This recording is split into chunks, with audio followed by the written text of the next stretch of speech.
जय Malhar news चॅनलच्या सर्व प्रेक्षकांना सपना चौधरीचा नमस्कार।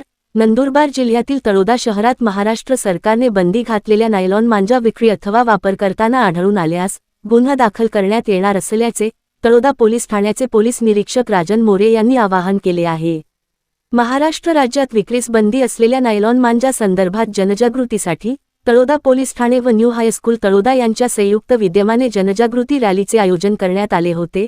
तळोदा पोलीस ठाण्याचे पोलीस निरीक्षक राजन मोरे व बोहू महाजन व शीलमाळी कनिष्ठ महाविद्यालयाचे प्राचार्य अमरदीप महाजन यांच्या मार्गदर्शनाखाली न्यू हायस्कूलपासून प्रमुख बाजारपेठेत स्मारक चौकाला वळसा घालून हजारो विद्यार्थ्यांनी नायलॉन मांजाबाबत जनजागृती करण्याच्या घोषणा देत नागरिकांच्या जनजागृतीसाठी रॅली काढण्यात आली होती।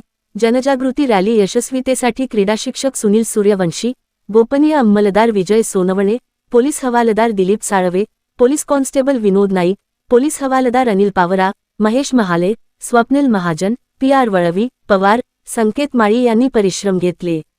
तळोदा प्रतिनिधीसह सपना चौधरी, जय मल्हार न्यूज, नंदुरबार।